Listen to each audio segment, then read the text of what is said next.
Hello everyone, good morning. Let's move ahead with chapter 3, that is teaching aptitude. Okay, let's get started. Teaching aptitude comprises two components, teaching and aptitude. Teaching involves the activities a teacher undertakes to help students learn and grow. Aptitude refers to an individual's natural inclination or tendency, often signifying a high level of intellect or quickness to learn. Meaning of teaching aptitude. Teaching aptitude is the capacity to acquire proficiency with a given amount of training in teaching. It refers to the capacity of an individual to be skilled in teaching by receiving formal and informal training. Teaching aptitude refers to the qualities, traits, and skills pertaining to teaching which a person possesses naturally or acquired through self effort. Concept of teaching. Teaching is a systematic process designed to bring about desired changes in students' behavior, influencing their feelings, thoughts, and actions. It involves organizing various elements, learners, teachers, curriculum, and other factors to achieve predetermined educational goals. Definitions of teaching given by various thinkers are: Gage states, teaching as a personal relationship between the teacher and the taught causing behavior modification. Morrison states that teaching is a disciplined social process in which the teacher influences the behavior of the less experienced pupil and helps him develop according to the needs and ideas of the society. Smith states that teaching is an organized system of specific activities aimed to help the learner to learn something. Clark defined the scope of teaching and included all those organized activities as teaching that may result in modifying the behavior of the learner. Objectives of teaching. The objective of teaching are as follows. First, develop skills in students to solve real life problems. Develop skills for the acquisition, use and evaluation of information. Enable students to identify problems and ways of resolving them and provide opportunities for research. Provide an opportunity to acquire detailed knowledge and an awareness of its cultural context. Impart subject-based skills essential for practice. Develop oral, written, numerical, and visual presentation skills. Provide a broad understanding of an area of academic study. Identify and support academic excellence. Develop professional values and collaborative skills. Ensure that all students, whatever their level of competence, may avail themselves of these activities. Characteristics of teaching. The characteristics of teachings are as follow. First, content knowledge in the domains in which teaching will occur. Curriculum knowledge. Third, understanding of student diversity and individual difference. Fourth, adjust their lessons based upon the needs and abilities of their students. Use effective communication skills in teaching. Formulate specific goals and objectives and select appropriate methods to achieve them. Establish a productive and engaging learning atmosphere. Teaching is the result of labor of teacher.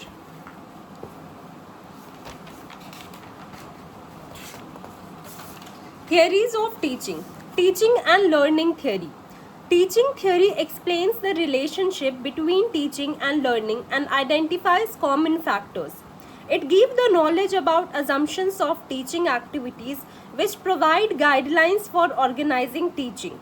Teaching theory provides a scientific basis for planning, organizing, and evaluating of teaching. The theories explains, predicts, and controls the ways in which the teacher affects the learning of the students. Kurlinger in 1965 said a theory of teaching is a set of interrelated constructs, definitions, propositions which present a systematic view of teaching by way of specifying relations among variables with the purpose of explaining and predicting. Mental discipline theories. The earliest mental discipline theories of teaching were based on the premise that the main justification for teaching anything is not for itself but for what it trains intelligence, attitude, and values. In classic times, the ideal product of education was a citizen trained in the disciplined study of a restricted number of subjects grammar, logic, rhetoric, arithmetic, geometry, music, and astronomy. The mode of learning was based on imitation and memorizing. There was heavy emphasis on the intellectual authority of the teacher. In later centuries, it was further taken for granted that the study of Greco-Roman literature and philosophy would have a liberalizing effect on the students. In contrast, the other view would be that each subject is unique and requires its own mode of thoughts. Constructivism theories. Constructivism is based on the observation and scientific study of learning, posting that individuals construct their own understanding and knowledge through experiences and reflection. Constructivism transforms the students from passive recipient of information to an active participant in learning process. Constructivist teachers encourage students to constantly assess how the activity is helping them gain understanding. Constructivism is also often misconstrued as learning theory that compels students to reinvent the wheel. Naturalism theories. Naturalism emphasizes learning about the natural self and reality, rejecting spiritualism. It asserts that everything originates from and returns to nature. Jean-Jacques Rousseau was one of the famous nature philosophers of the 18th century.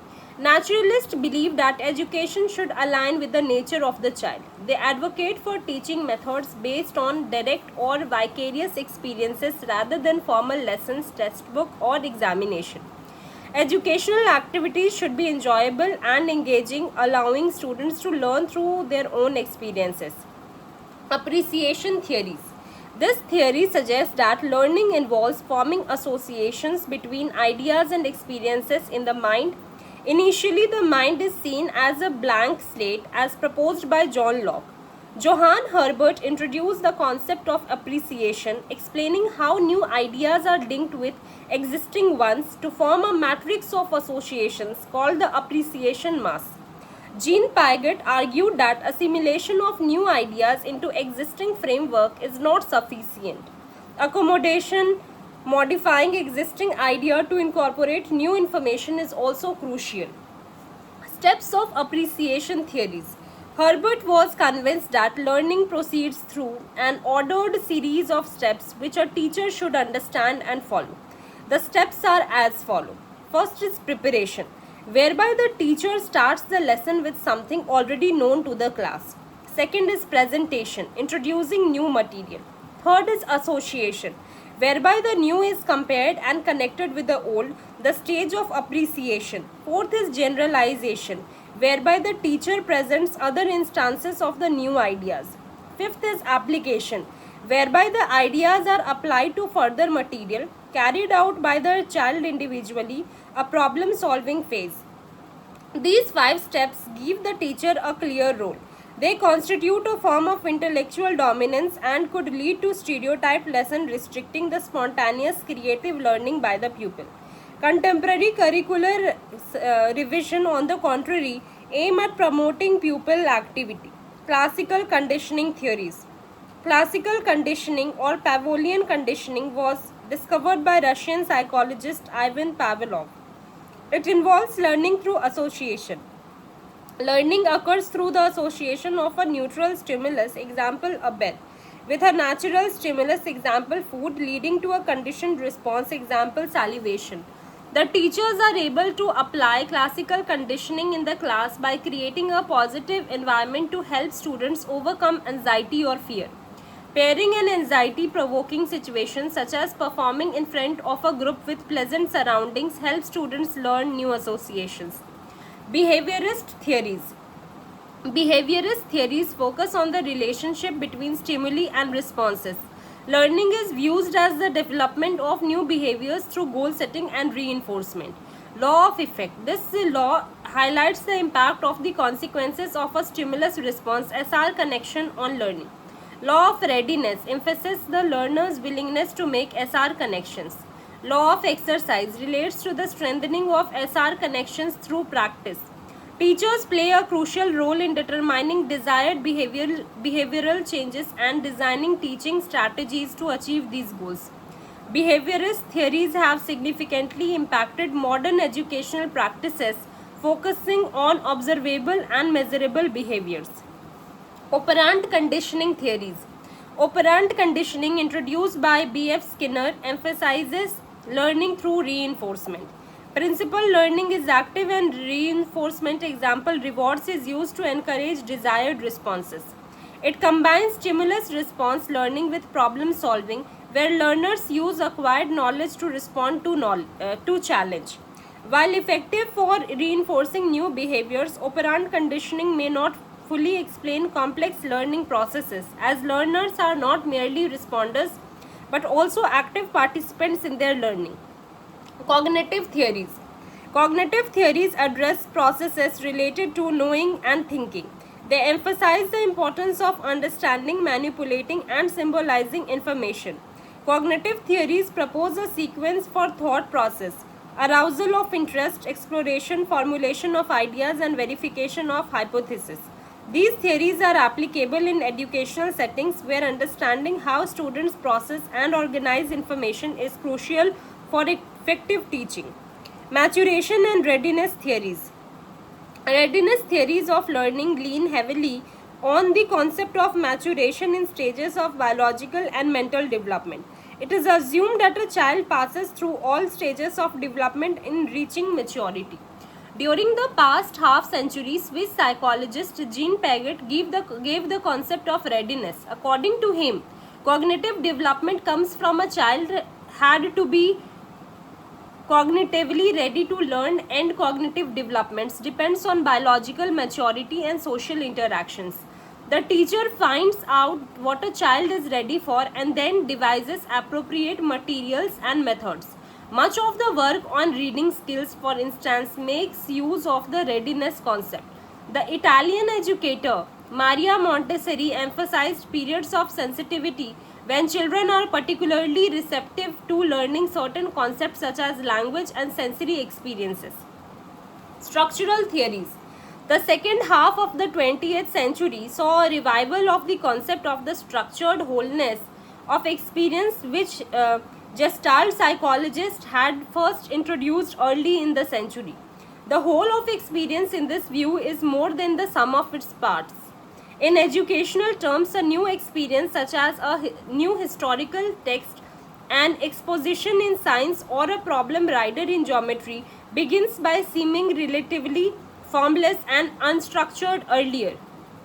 Piaget improved upon Gestalt notions by suggesting that a thought structure is of more adaptable nature that becomes more differentiated and intuitive with experience.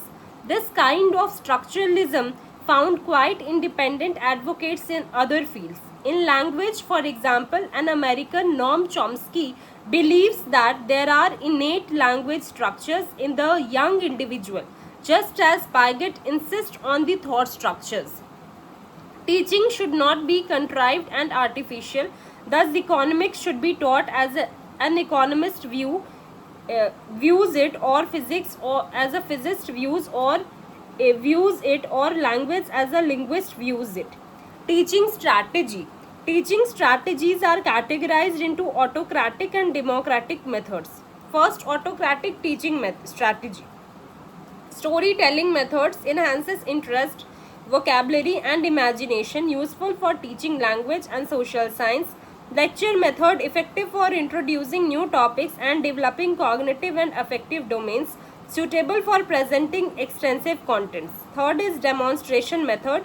Teacher shows and explains activities, helping students understand practical skills, effective in science, arts, and craft education. Tutorial methods, divides the class into groups based on subject difficulty, allows for individualized attention and remedial teaching. Second is democratic teaching strategy. This is completely child-centered strategy. Interest, capacities, attitudes, and needs of learners are taken into account. It develops affective and cognitive domains. Maximum interaction between teacher and student is seen. Both teacher and students equally remain active. It is important for all-round development of learners. Teachers work as guides and helpers.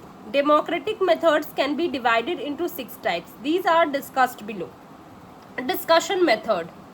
promotes thinking, communication, leadership, and creativity through oral interactions, effective for most subjects except for specific areas like math and arts. Heuristic method encourages self-learning and problem-solving by presenting challenging situations, useful for developing scientific attitudes and problem-solving skills, especially in math and science. Discovery method helps students clarify facts and concepts through exploration, commonly used in social science. Now, project methods developed by W.H. Kilpatrick. This method involves students working on projects that address real life problems. It fosters cooperation, problem solving skills, and practical experience. Role playing methods. Students are given a chance to play the role of a teacher. The teacher later criticizes or gives suggestion to them for improvement. This method is often used in training colleges and is known as micro teaching. Brainstorming method. Students propose ideas for a given problem and a conclusion is drawn after evaluating their suggestion. This method achieves cognitive and affective objectives, fosters good ideas, and develops imaginative thinking. Methods of teaching. There are 6 types of methods of teaching which are discussed below. First is lecture method. Lecture method is one of the most commonly used method in teaching. It is a method of teaching whereby the teacher attempts to explain facts, principles, or relationship to help students to understand. The teacher is an active participant, the students are passive listeners. It is a one-way method with limited student interaction. A few questions may be asked by the students to clarify a point, but no discussion is usually held. Merits of lecture method. It is economical. A single teacher can teach a large number of students at a time, which is not possible by using other methods. It saves much time and the syllabus can be very easily covered within a limited time. It simplifies the work of the teacher. The teacher has to put much less effort to prepare his or her lessons and can develop the presentation according to his or her plan. He or she need not worry for demonstrating a procedure. It is useful for imparting factual information and drawing attention to its vital elements. It gives a feeling of security to the teacher. Interruption and distractions are avoided. Demerits of lecture method. Limited student activity and engagement. Does not facilitate problem solving or check learning progress.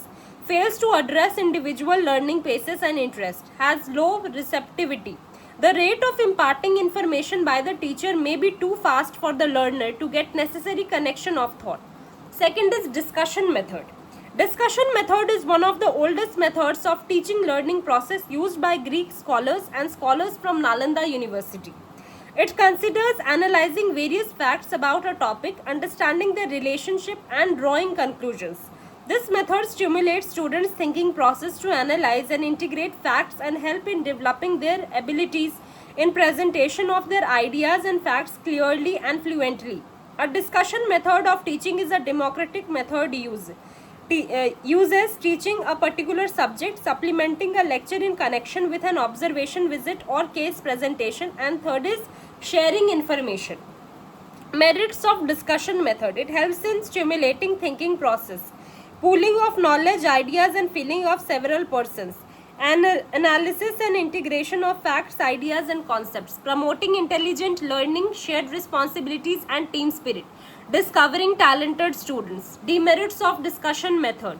It requires more time and effort of both teachers and students. It may involve unnecessary arguments. It may create emotional stress and unpleasant feelings. A few students may dominate in discussion. Discussions may go off the track. It is not suitable for all topics. Now, third is conference method. It is familiar to class discussion but with smaller groups. The teacher divides the class into small groups for discussion after a lecture or to address specific problems.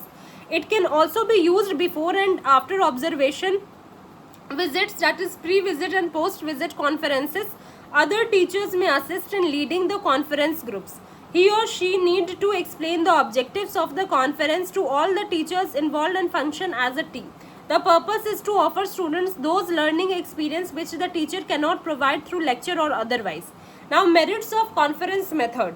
It supplements the lecture by asking questions, clarifying doubts, queries, doing exercises, testing individual learning, etc.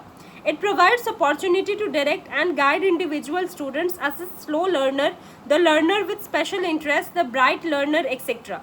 Demerits of conference method. The conference method, it requires considerable time and efforts on the part of teacher. In this method, teacher has to plan, organize and conduct conference session to make them successful. Now fourth is demonstration method. It is the most effective method for the development of skills. It is a method of teaching through exhibition and explanation. It involves presenting a series of events or equipment to students for observation, explaining the silent features and procedures. Merits of demonstration methods. Activates several senses, provides better learning opportunity, provides opportunity for developing observational skills. Commands interest by use of concrete illustration, helps to correlate theory with practical application, serves as strong motivational force. The student has the opportunity to gain knowledge and apply it immediately. Demerits of demonstration method. Not useful if students are inattentive. Teacher may be tempted to waste time in exploration. Students may blindly follow the laboratory manual or the procedural sheets. Discussion may not be encouraged. Now fifth is role play method. It is another student centered method where roles are enacted in clearly defined social situations by two or more people, followed by class discussions. It provides insight into human behavior and relations not accessible through traditional methods. Merits of role play method. It is energizing. It helps the suppressed and illiterate to express their feelings. It is simple and low cost. It focuses on problems which are very real in nature. It does not need material or advanced preparation. Demerits of role play method. There is possibility of it becoming entertainment which interferes learning. Participants can get too involved in their roles and later lose objectivity during analysis. Acting can become an end in itself and participants correct or distort the roles that the observers need to observe must be explained clearly, or else the discussion which occurs later on the basis of this observation will be inadequate. Procedure of role play method. There are three phases of the role play. The steps are as under: planning and pre-discussion. Define the specific problem and establish the situation, writing out the scene or script. Ask the student to volunteer for acting in the role of the different characters. Presentation. Brief the actors and spectators and then make them stage the situation. Continue until enough has been acted out to make the desired discussion possible. Post discussion and evaluation. Analyze and discuss the behavior of actors, clarify mistakes and misconceptions, add new relevant points to the subject matter, sum up the role play theme. Sixth is project method. It is a modern teaching method where curriculum content is related to the child's needs and interest in real life context. This method is the outcome of the pragmatic educational philosophy of John Dewey, the noted American philosopher cum educationist who believes in learning by doing. The philosophy believes in providing different kinds of rich experiences to children. Merits of the project method. It arouses and maintains the interest of students. It gives students freedom of thought and action.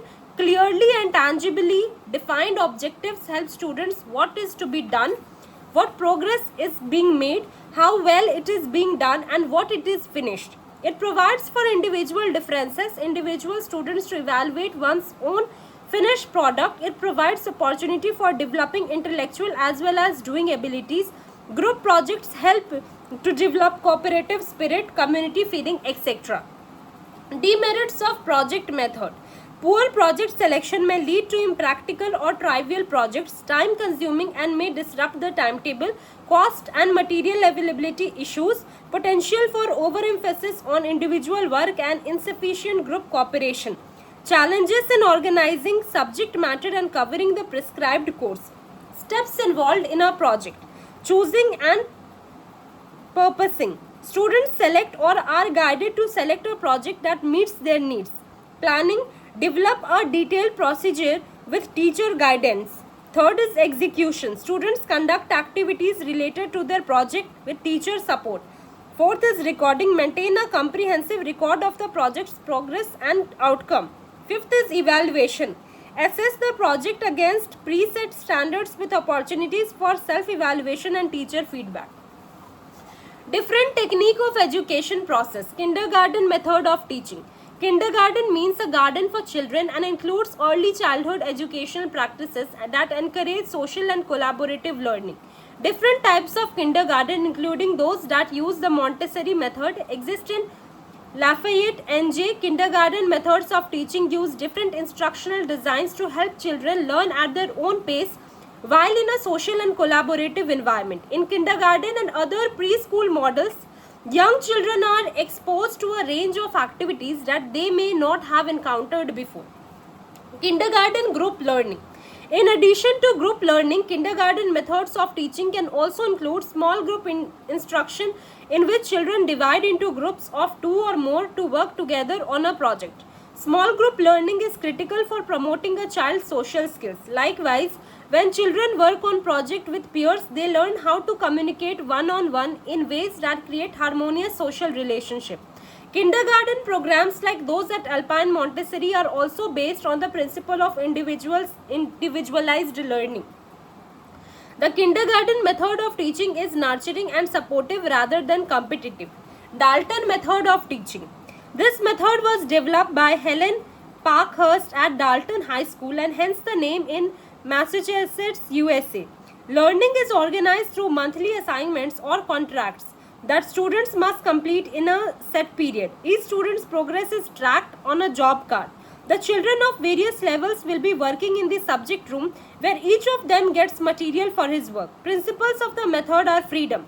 Students work freely, moving away from rigid schedules. Individual work encourages collaboration and consultation among students rather than silence. Cooperation fosters social interest through collaborative work. Self-effort. Students engage actively in their education, seeking teacher advice only as needed. Gestalt nature of work emphasizes completing tasks to encourage better results. Goal settings help students see the overall objective, providing motivation and a structured approach to learning. Now, Pestalozzi method. Now, Pestalozzi, who had an overly protected and isolated childhood, considered himself to be socially inept and physically uncoordinated as an adult. Pestalozzi method rested on two major premises. Children need an emotionally secure environment as the setting for successful learning. Instruction should follow the generalized process of human conceptualization that begins with sensation. In the history of education, the significant contribution of Johann Henrik Pestalozzi are philosophy promoting intellectual, moral and physical development, empirical sensory learning through object lessons, use of activities, excursion and nature studies which anticipated progressive education. Teaching skills. Teaching constitutes activities that are designed and performed to produce change in student behavior. Commissar has pointed out that various specific activities included in teaching are introducing, demonstrating, citing, reporting, confirming, questioning, elaborating, etc., which may be considered as constituent skills of teaching. In simple words, teaching constitutes a number of verbal and non-verbal teachings, act like questioning, accepting student responses, rewarding, smiling, movements, gestures, etc. A set of related teaching acts or behaviors performed with an intention to facilitate students' learning can be called a teaching skill.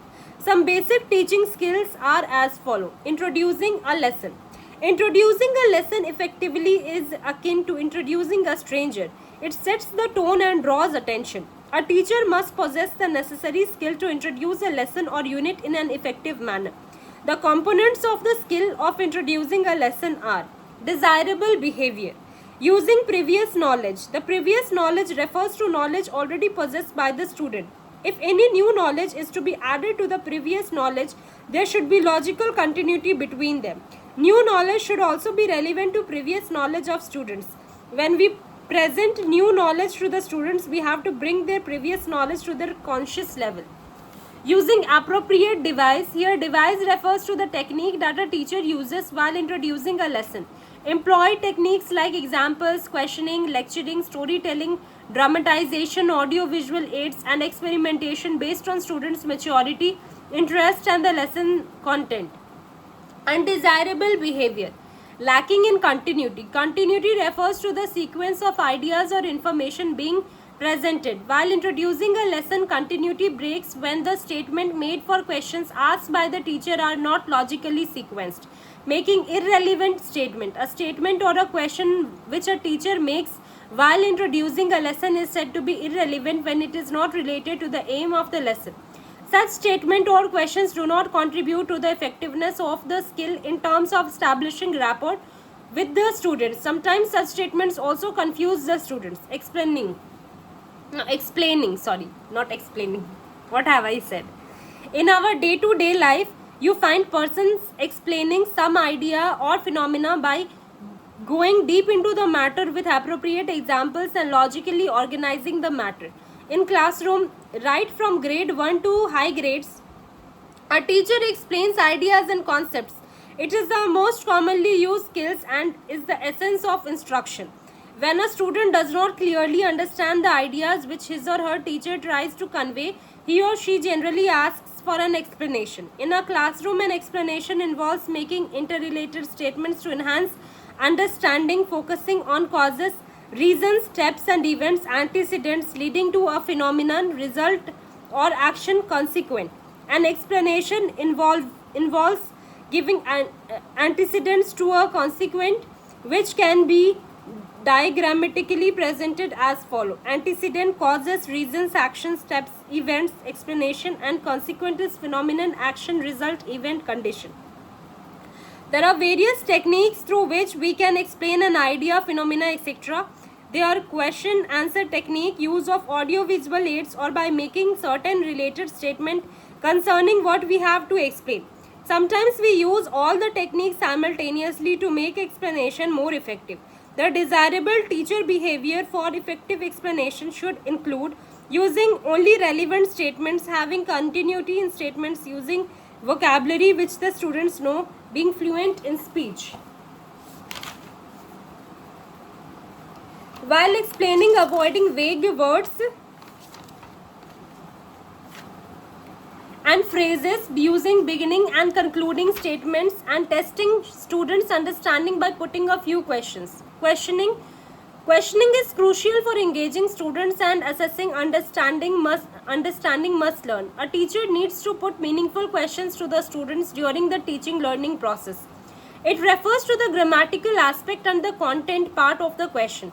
Various criteria for a well-structured question are: grammatical correctness. A question should be grammatically correct. If it is not correct, it will create confusion in the minds of the students. Therefore, a teacher should be careful of the following things while framing question. Consciousness, be direct and avoid unnecessary words. Relevance, relate questions to the topic and ensure terms are previously explained. Specificity, ask for specific answers to improve fluency. Now, process. Process means the way to ask questions. The following two issues need to be considered. Speed of asking question, balance speed, neither too fast nor too slow to aid comprehension. Voice of the teacher, ensure clarity and audibility for all students. Product of questioning. The term product refers to students' response. Sometimes even when nothing is wrong with the structure or the process of questioning, students do not give any response. The reasons for such a situation could be: question is too difficult to match the understanding level of learner students. They may not be interested in the lesson. They may lack the previous knowledge. There may not be any rapport between student and the teacher. Increasing students' participation. Participation involves student actively engaging by responding, contributing ideas or reacting to others. Hence, behavior of a student can be observed when he or she participates in the class. Until and unless a student participates in the class, a teacher can't assess or judge whether the student was listening to her or not. Now, importance. Participation ensures attentiveness and enhances understanding. Satisfies students' need for social recognition and acceptance. Allows teachers to evaluate the effectiveness of their teaching. Components of increasing students' participation. The skill of increasing students' participation involves integrating various components, namely creating set questions, encouraging student participation, and pausing in such combinations and proportions so as to maximize student participation. These components are explained below. One is creating set. Set in a classroom may be defined as mental readiness on the part of the students before learning any task. Prepare student mentally, emotionally and cognitively by presenting a problem or situation for discussion. Questioning. A question is a stimulus in the classroom that elicits student participation in terms of students' response. You are aware that a good question should be well structured, that is precise, direct and grammatically correct. It should also be put forth with proper tone, modulation and made audible to all the students. To increase student participation, the teacher should avoid repeating questions, answering his or her own questions and asking too many questions at once.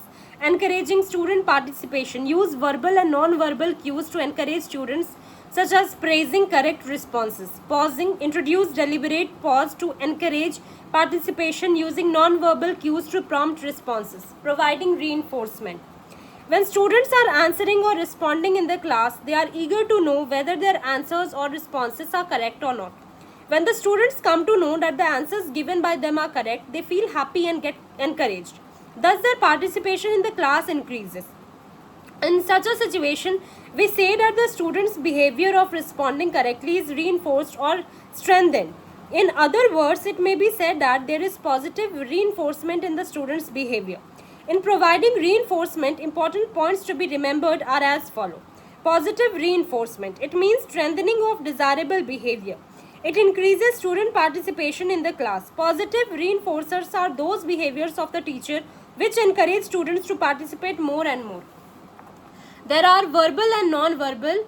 In positive verbal reinforcement, the teacher gives positive reinforcement through various verbal with words expression. The teacher makes encouraging remarks such as great, good, right, yes, correct, excellent, well done, continue, etc. Positive non-verbal reinforcement occurs when the teachers want to reinforce positively a desired student response. The teacher may use certain non-verbal without words expressions like nodding of head, smiling, moving toward the responding students, keeping eyes on the students, writing the response of the student on the blackboard, or any other non-verbal action indicating pleasure at the student's response. B is negative reinforcement. It means weakening of undesirable behavior. It decreases students' participation in class. The negative reinforcement are verbal and non-verbal. These are explained as negative verbal reinforcement interferes with the learning of the student. It affects learning negatively and decreases the motivation of the students. We should avoid giving this type of reinforcement. The teacher should avoid discouraging expressions such as you are not good, wrong, nonsense, incorrect, stop it, do something else, etc. Negative non-verbal reinforcement is given by using such behaviors as moving away from the responding students, keeping eyes on the students with discouraging looks, hard and disapproving stares, not looking at the responding students, tapping foot impatiently and walking around, etc. The teacher should be conscious of such behaviors and avoid them as far as possible if the skill of reinforcement is to be used effectively. Using teaching aids. Teaching aids simplify abstract ideas, making lessons clearer and more engaging. It involves the principles of securing and sustaining attention of students and hence creates interest in the lesson. Teaching should not be tedious and boring to the students. In the prescribed curriculum, there are many abstract ideas which a learner has to learn. In order to convey these abstract ideas, concepts and laws, the teacher needs to arouse interest and curiosity in the students. Advantages of using teaching aids. By using audio-visual materials, inaccessible processes, material, events and objects could easily be brought to the class. Use of audio-visual materials results in greater acquisition of knowledge of facts and ensures longer retention of the information gained. Use of audio-visual materials in the classroom can provide effective substitutes for direct contact of students with the environment. Use of audio-visual materials involves more than one sense and hence it could be easy to secure and retain the attention of students. Audio-visual materials could be used to motivate and stimulate interest of students to gain further knowledge. Characteristics of using teaching aids. Following are some characteristics of using teaching aids. First is object. Use real objects to clarify concept. Example, plants in botany, thermometers in science. Mathematics lessons are the common examples of objects being used during teaching. Second is models. Models are specially prepared to describe, illustrate an idea, concept or principle. They are replica of reality. A good model should have all the necessary characteristics of reality. When models are specially prepared to illustrate concepts allowing closer examination than real objects. Pictures. When objects are not available for use in classrooms, pictures may be used for explaining an idea or concept or principle. Pictures are handy and sometimes economical too. Pictures themselves can be abstract, but they can help in illustrating a point with oral explanation. Diagrams, maps and sketches. These are useful in teaching history, geography, science, etc. They help in clarifying and bringing out essential point in lesson. In science lessons, diagrams and sketches help a lot in describing an idea or principle. The teacher can draw them on the blackboard. A teacher who wants to describe parts of the body like ear, eye, muscular system, etc. can take the help of diagrams and sketches. Practical demonstration. This is an important device in the teaching of science and geography. In physics, when a teacher explains a principle or law, he or she can do it with the help of experimentation. In order to describe the idea that sunlight is essential for plant in food preparation, a teacher can conduct the required experiment. Evaluation. Evaluation is essential for continuous learning and helps teachers identify factors affecting their instruction, determine success level and identify defects and areas for improvement. There exists interrelatedness between objectives and learning experience means and evaluation evidence. Objectives remain central to both learning experience and evaluation. Evaluation comes in at the beginning stage when objectives are formulated. Learning experiences are also planned in terms of objectives. At every point of learning, evaluation is an attempt to discover the extent of effectiveness of a learning situation in bringing about desired changes behavior in students. Thus, evaluation is concerned with what has been learned. A variety of devices and teaching techniques should be used in the evaluation program. The evaluation tools include achievement test, psychological test, questionnaires, checklist, etc. Techniques of teaching.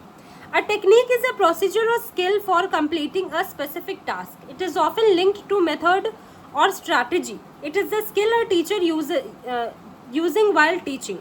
Teaching techniques are the unique ways of carrying out particular task in the teaching and learning process. Some of the techniques of teaching are discussed below. Problem solving. Thorndike initiated an experimental approach to the analysis of problem solving behavior by developing the problem box and observing how cats found the way to food. Dewey used the concept to account for human problem solving by describing a process he called mental trial and error. In this way, the problem solving capacity of the trial and error process was expanded. At the same time, it gave a kind of superiority to man over animals in that he could eliminate correct alternatives without trying them out behaviorally. Attribute listing. Developed by Robert Platt Crawford, this technique involves listing the basic attributes of an object or activity and searching for alternatives. In attribute listing, the attempt first is made to list the basic but modifiable attributes or properties or specification of a particular object or activity. Then an attempt is made to search for alternatives to the present attributes. Crawford has laid down the following principles of attribute listing. Creation is not inspiration alone. It is largely adaptation and experimentation. Creation is not just mechanically combining different ideas. Rather, it is useful modification of an attribute or assimilation of attributes of other objects. Creation is not simple stating of ideas. It is continuing array of modification suggested by ideas in use which result over time into greatly changed objects or products like the thousands of modifications incorporated into the automobile over the years. It is desirable to search for concrete alternatives during the process of modifying the current attributes of an object. Creativity can be synthesized by looking first for closely related substitutes of the current attributes and then progressively going in more and more for far out alternatives. It is important to note that the attribute listing would give better results when the object or activity one wishes to change is more specific. When the modifiable attributes are separated from the unmodifiable attributes of the objects in order to concentrate one's attention on the modifiable attributes. Morphological analysis. Morphological analysis is a variant of attribute listing. This technique was developed by Fred Zinke in 1957 in California. It facilitates the imagination by enabling the individuals to focus on one aspect of the object or activity at one time. It involves combining the modifiable attributes of the major variables of problem so that all possible combination can be considered. The first task relates the identification of major variables. Secondly, the attributes of the major variables are listed, and thirdly, the possible combination of the attributes are considered so as to generate a large number of ideas. Similarly, other aspects of the problem are analyzed in regard to its attributes and possible combinations, which ultimately lead toward the best possible solution of the problem in question. In morphological analysis, the basic idea is to identify the critical modifiable attributes and listing several alternatives. For each of the attributes, enable one to generate a very large number of alternatives of an object or an activity. As an example, consider dissemination of daily news. Now, attribute listing and morphological analysis are not mere techniques. They embody important values and attitude favoring to creativity. Their techniques help in trying out a new combination which foster experimental, innovative bent of mind and also alerts one to possible new application of ideas. Micro teaching. According to the Allen and Eve 1968, a system of controlled practice that makes it possible to concentrate on specific teaching behavior and to practice teaching under controlled conditioning. Micro teaching was developed by Dr. Dwight W. Allen and his colleague at Stanford University in the early 1960s. The primary aim was to improve the teaching practice of students' teachers by providing them with opportunities to practice teaching in a controlled environment, receive feedback and refine their skills. Characteristics of micro teaching. Micro teaching reduces the complexity of the teaching situation in terms of number of students to be taught, duration of lesson, subject matter to be taught. In order to enable the trainee to concentrate on a particular teaching skills at a time, one should master the components of the task of teaching before he or she attempts to perform effectively the complicated task of teaching at macro level. The number of instructional objectives and the content which are kept low. It reduces the number of teaching skills and size of the topic. It is focused on micro events. It is highly individualized training device to prepare effective teachers and provide feedback for trainees' performance. Micro analysis of the teaching process consists of analyzing the minute details of teaching. Strategies of micro teaching. Pre-instructional skills.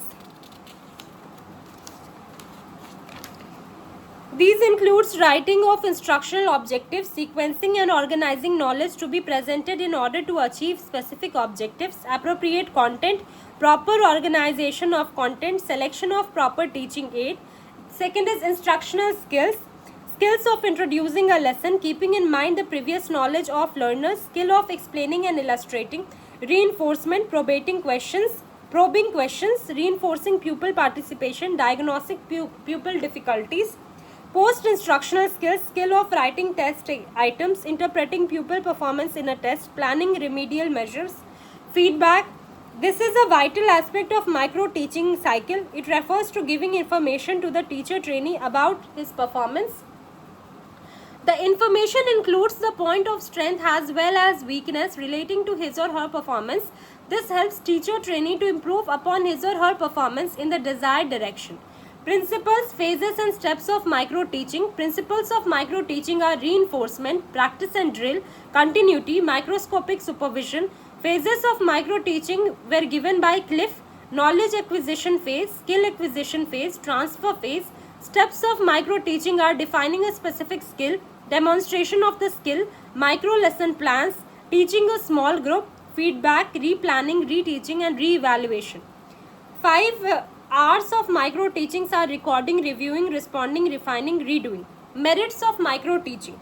Help students, teachers to acquire hand to attain teaching skills by providing a real situation for practicing skills. Since micro teaching focuses on a particular skill at a time, student teachers can attain proficiency in teaching skills in a phased manner. Provision of immediate feedback makes micro teaching more interesting and reliable. Since main role is played by the student teacher, it is regarded as a student centered method. Demerits of micro teaching: time consuming, produces homogenized standard robots with set similes and procedures. It is said to be wrongly a form of play acting in unnatural surroundings, and it is feared that the acquired skills may not be internalized. So this was it in the teaching aptitude. Hope you enjoyed, and thanks for listening. Bye bye, take care.